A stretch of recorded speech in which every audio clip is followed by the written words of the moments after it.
Guys, അപ്പോൾ Australian Mallu ട്രാവലറിന്റെ പുതിയൊരു വീഡിയോയിലേക്ക് എല്ലാവർക്കും സ്വാഗതം. ഗൈസ്, ഇന്ന് എൻ്റെ കൂട്ടത്തിൽ നമ്മുടെ എസ്റ്റേ മൈഗ്രേഷനിൽ നിന്ന് മരിയാണുള്ളത്. നമുക്കറിയാം, നമ്മൾ മരിയയുടെ കൂട്ടത്തിൽ പല വീഡിയോസ് കഴിഞ്ഞ കുറച്ച് വർഷങ്ങളായിട്ട് ചെയ്തിട്ടുണ്ട്. എസ്റ്റേ മൈഗ്രേഷൻ എന്ന് പറഞ്ഞു കഴിഞ്ഞാൽ നമുക്കറിയാം, ഓസ്ട്രേലിയയിലെ തന്നെ പേര് കേട്ട ഒരു മൈഗ്രേഷൻ ഏജൻസിയാണ്. മരിയ, എത്ര നാളായി നമ്മുടെ മൈഗ്രേഷൻ ഏജൻസി തുടങ്ങിയിട്ട്? നമ്മൾ 2015 തൊട്ട് തുടങ്ങിയതാണ്. നമ്മള് 11ാമത്തെ വർഷം കംപ്ലീറ്റ് ചെയ്തു. 11 വർഷമായി അല്ലേ? ഓക്കെ. അപ്പം ഇത്രയും പ്രവർത്തന പരിചയമുള്ള നല്ലൊരു ഏജൻസിയാണ് എസ്റ്റേ മൈഗ്രേഷൻ. അപ്പൊ ഇന്ന് നമ്മള് വന്നിരിക്കുന്നതെന്ന് പറഞ്ഞാൽ നമ്മുടെ അപ്രയിലെ ഇംഗ്ലീഷ് ടെസ്റ്റില് കുറച്ച് വ്യത്യാസങ്ങൾ വന്നിരിക്കുകയാണ്. അപ്പൊ അതിനെപ്പറ്റി മറിയായിട്ടൊന്ന് സംസാരിക്കാൻ വേണ്ടിയിട്ടാണ് ഇന്ന് നമ്മൾ ഈ വീഡിയോ ചെയ്യുന്നത്.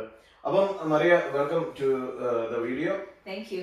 അപ്പം എന്താണ് പുതിയ അപ്ഡേറ്റ്സ്? നമുക്ക് വന്നിരിക്കുന്ന മാറ്റങ്ങൾ എന്ന് പറഞ്ഞാല് August 2025 department of home affairs ഓസ്ട്രേലിയയിലേക്ക് അക്സെപ്റ്റ് ചെയ്തിരിക്കുന്ന ഇംഗ്ലീഷ് ടെസ്റ്റുകളും അതുപോലെ അതിന് വേണ്ട ടെസ്റ്റ് സ്കോറുകളിലും കുറച്ച് മാറ്റങ്ങൾ കൊണ്ടുവന്നിട്ടുണ്ടായിരുന്നു. അപ്പം അത് ആപ്ര അഡാപ്റ്റ് ചെയ്തിരിക്കുവാണ് 23rd April 2026 തൊട്ട്. അപ്പം ആ ഒരു മാറ്റമാണ് വന്നിരിക്കുന്നത്. നേരത്തെ അക്സെപ്റ്റ് ചെയ്തിരുന്ന ഇംഗ്ലീഷ് ടെസ്റ്റുകൾ തന്നെയാണ് ഇപ്പോഴും അക്സെപ്റ്റ് ചെയ്തിരിക്കുന്നത്. IELTS അക്കാഡമിക് മൊഡ്യൂൾ ഉണ്ട്, PTE ഉണ്ട്, അതേപോലെ കേംബ്രിഡ്ജ് അഡ്വാൻസ് A1 ഉണ്ട്, പ്രൊഫിഷ്യൻസി ഉണ്ട്, ടോഫൽ ഇന്റർനെറ്റ് ബേസ്ഡ് ടെസ്റ്റുകളുണ്ട്, OET ഉണ്ട്. ഇത്രയും ടെസ്റ്റുകളാണ് അക്സെപ്റ്റ് ചെയ്തിരിക്കുന്നത്.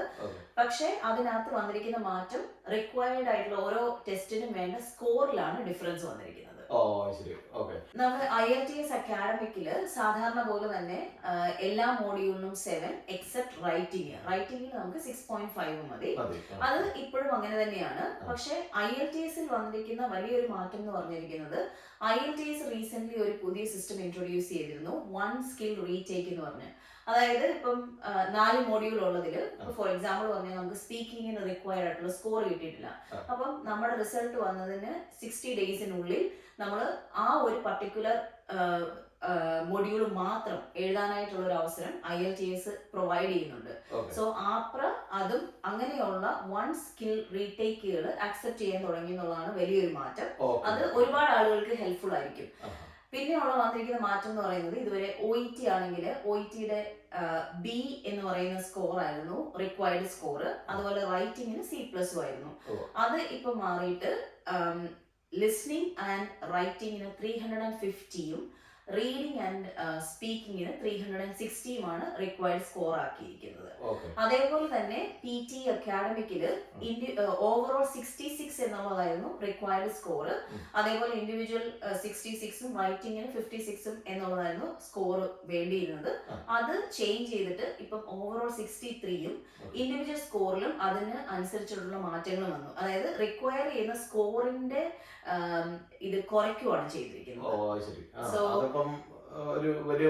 അതെ, അത് ഇതേപോലെ തന്നെ നമ്മുടെ ടോഫലിലും അതുപോലെ കേംബ്രിഡ്ജ് അഡ്വാൻസ് ഇംഗ്ലീഷ് ടെസ്റ്റുകളിലും ഒക്കെ ഈ ഒരു മാറ്റം വന്നിട്ടുണ്ട്. സോ ആളുകളെ കൂടുതൽ ഹെൽപ്ഫുൾ ആകുവാണ് ചെയ്തിരിക്കുന്നത്. അത് കൊള്ളാം. ഏതൊക്കെയാലും അപ്പൊ അത് ഈ നേഴ്സസിനെ മാത്രമാണ് ബാധിക്കുന്നത് അതോ എല്ലാ പ്രൊഫഷനെ ഇത് ബാധിക്കുമോ?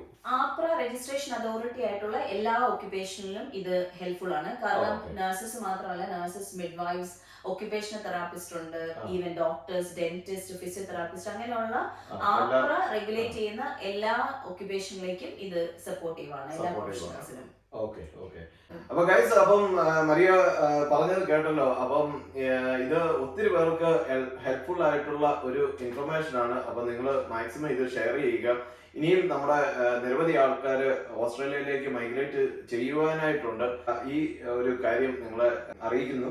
അപ്പൊ ഗൈസ്, ഇതൊക്കെയാണ് ഇന്നത്തെ ഈ ഒരു കൊച്ചു വീഡിയോ. അപ്പം നിങ്ങൾക്ക് എന്തെങ്കിലുമൊക്കെ ഡൗട്ട് ഉണ്ടെങ്കിൽ മരിയനെ അല്ലെന്നുണ്ടെങ്കിൽ എസ്റ്റേ മൈഗ്രേഷനെ നിങ്ങൾക്ക് കോൺടാക്ട് ചെയ്യാവുന്നതാണ്. അപ്പം മരിയ ഇത്തരം കാര്യങ്ങൾ പറഞ്ഞു തന്നതിൽ താങ്ക് യു വെരി മച്ച്. അപ്പം നമുക്ക് ഗൈസ്, അപ്പം പുതിയൊരു വീഡിയോയിൽ വീണ്ടും കാണാം. അതുവരെ നന്ദി, നമസ്കാരം. Thank you very much.